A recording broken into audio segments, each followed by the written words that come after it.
initially starting her career as Chief Executive for the National Coaching Foundation. More recently, been involved over the last 10 years for the Youth Sport Trust and really looking at that legacy and inspiration for physical education and school sport. Some of you will remember a magnificent event that happened last summer, the Games, the Olympics at London. And that really, the success that we had there was down to the strategy around sport and our elite system. And that strategy came from Sue Campbell and her team. Sue, although she's been involved with several organisations, at heart she's one of us. She's a physical education teacher. She's been involved in the education system for a long time. And out of all of the achievements, I read more recently that Sue, that you've been nominated in the top 100 of the most powerful women in the country. So I'm a little bit on edge right now. No, I don't know what's going to happen. But in terms of myself and my involvement at a Doncaster level for over 12 years now, it has been involved in physical education and school sport, is seeing the impact that physical education and sport can make for young people's lives.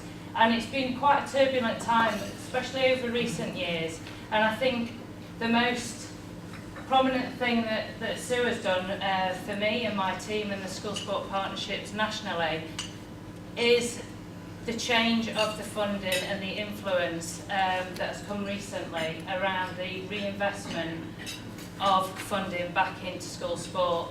And that has really been a long, tiresome process from Sue and her colleagues at the Youth Sport Trust. And it's through your influencing skills, I think, and persuasion skills that Sue's managed to work with Michael Gove. Yes, are you listening? That's where the power comes into play.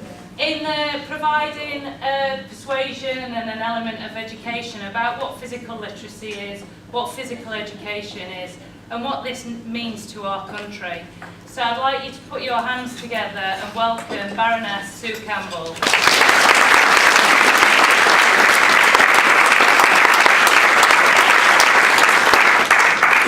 Good afternoon, everybody. I'm sure with what you're doing at school at the moment, this is a nice chance just to relax, I hope, with all the SATs that you've got going on and all the pressure you're under, pressure your teachers are under and the pressure your pupils are under. But I want to, hopefully, in the next 40 minutes or so, help you think through what you want to do with this new investment. And I'm going to start by asking you to give me an honest answer to a question I'm going to ask. And I'll tell you what the percentage of head teacher, this is my 27th head teacher briefing in the last just over a month. So I'm getting to know lots of primary head teachers all over the country, or know you reasonably well. So my question is this: if someone gave you £9,000 a year for 2 years but didn't ring fence it, how many of you would spend it on PE and sport? That's a very similar response. Oh, one. Good man. One. That's a very similar response. So what that tells me is you start from a position of thinking, oh blimey, one more thing to do, one more thing Ofsted to look at, one more challenge. And I want to start off by trying to get you to think slightly differently. I want you in your own minds to draw up in front of your eyes now your whole school plan, your vision for your school, the challenges your school has, whether that's behavioural challenges, attendance challenges, small groups of kids struggling with literacy or numeracy, whether it's provision of parental engagement with your school, provision of wider opportunities. I want you to think what you have got in your school plan. Not forget PE and sport for a minute, park it over here. Get that firmly in your mind. Think of what some of the biggest challenges are you've got. And now don't think of PE and school sport as something else to do. Think of it as a way of helping you tackle some of those challenges.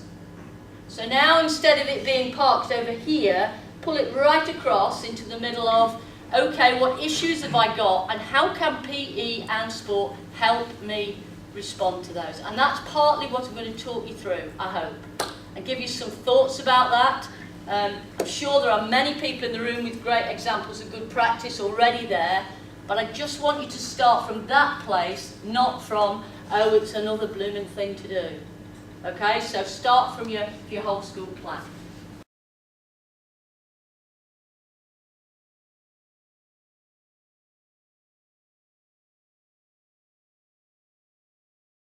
And I'll come back to that repeatedly. I think if I have one message to give you, it's that.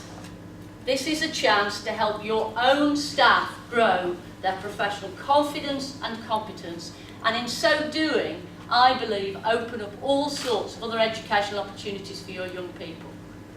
So, I want to kind of get back to this whole school thing just for a minute or two, and then I'll talk about the investment and what you might want to start thinking about doing with it. We were very lucky, having got top play and top sport on the ground, and we did a programme called Top Sports Ability, which went into every special needs school in the country, that we were asked in 1997 by the then Conservative government under John Major to look after what were called specialist sports colleges. These were secondary schools that chose to identify a specialism that would help them with whole school improvement. Technology, languages, computing, and 10 brave souls, 11 in the end, chose sport. What everybody thought that meant was they were going to win all the sports competitions, because they were called sports colleges, weren't they? But that actually wasn't what it was about. Yes, of course they did more PE and sport, and many of them did outstanding PE and sport. But their job was to see, could they use PE and sport to drive whole school improvement? Was that just a figment of our imagination? I was told they won't be any good, won't work, won't happen. And between 2007 and 2010, they were the fastest improving academically of all our secondary schools year after year. Now, you can say that was a fluke, but there were 500 of them, and there's 3,200 secondary schools. They came, many of them, from challenging circumstances. They were the fastest improving. Now, was that because they played a lot more PE and sport? Possibly. But it was also because they really began to think about, how do I use this? How do I use it to tackle truancy? You know, and I don't mean by that use it as a punishment. You know, if you don't show up, you don't do PE. We don't have any of that. Don't use PE as a punishment. That's not helpful. Use it quite the opposite. Use it as an incentive. Can you tackle behaviour? Of course you can. And it isn't just about playing more PE and sport. It's about you as head teachers using that in a very targeted way to achieve some of your wider objectives. So if you take the little school in Nottingham, in Carlton, you look at what they did there, their SATs results were very poor, their parental engagement was poor, their kids' attendance and concentration was poor, their afternoon sessions in school were not great because usually people spent most of the lunchtime fighting in the playground. So there were a whole set of issues, and she used PE and sport to tackle those one at a time. And she transformed that school, and she has transformed that school.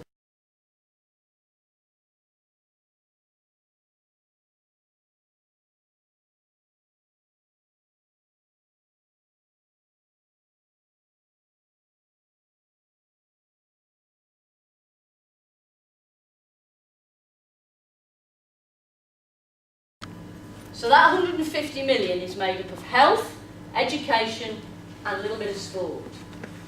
It's ring-fenced, and you will have to report how you spend it. And just to answer a few questions that have been asked, all the other ones, can you keep it for 1 year and spend it all in the second year? No, sorry. I didn't win that argument, you can't. You've got to use it, it'll work out at roughly £9,000 a year, give or take a little bit. Funding will get allocated. Every school with a minimum of 15 pupils will get £8,000, and then you get £5 per pupil on top of that. It's youngsters aged 5 and upwards, and it's based on the census that was taken in January of this year. So you should be able to work out what that means to you. Now, it will be Ofsteded. I have met Sir Michael Wilshaw, and his Chief Inspector of Schools. And I have talked to John Mitchison, who now is responsible for this within Ofsted, and they are writing some guidance for you. It will arrive before the money, and it will be very broad guidance. It will not be handcuff guidance, but it will give you some broad guidance. But I think most importantly is for you to be able to justify how you're spending this money and why. Okay? And I'll give you, we've got a tool for you here that we'll give you at the end that perhaps will help you begin to think that through. So that it's your money for you to spend, to have an impact on your young people and their families and the people around them.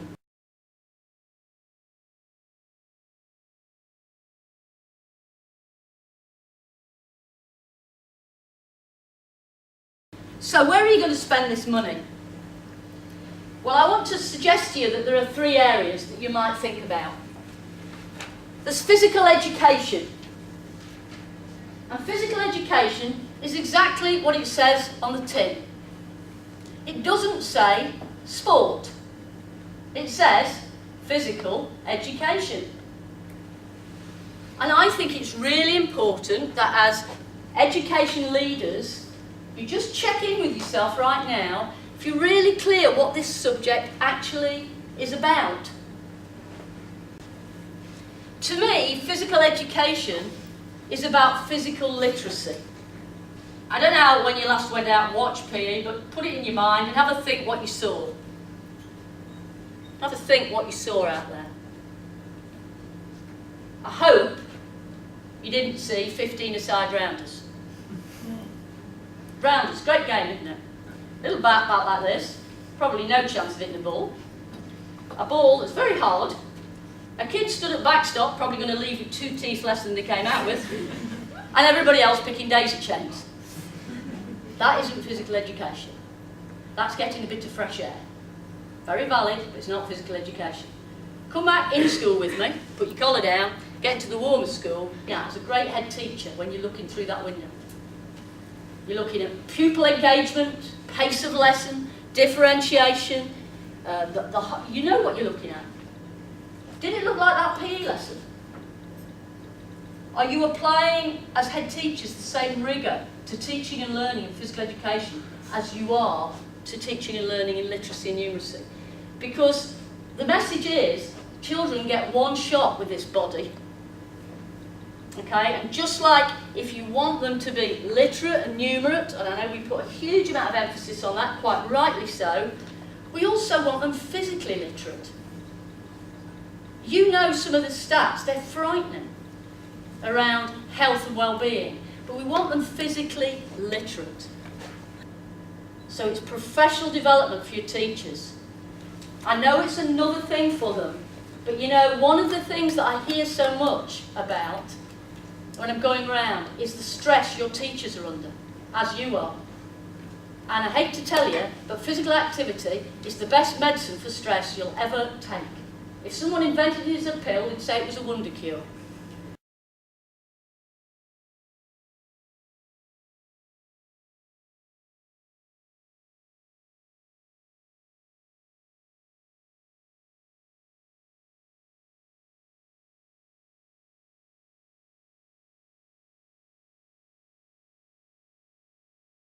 So let's have a look at, if you get this bit right, and I would argue if I was in your shoes, that would be my priority. If you can tick that box and say, we do great PE, that's terrific, that's super. So now you move on and say, how do we supplement that? How do we bring in good coaches, quality assured coaches, to come in to add value to that basic physical literacy? And now we're into this thing called sport. Now we're into really helping our youngsters develop sporting skills. And coaches who are properly trained to work with young people and to work in their own sport are a terrific complement to your teaching staff. So there is a role for them, absolutely.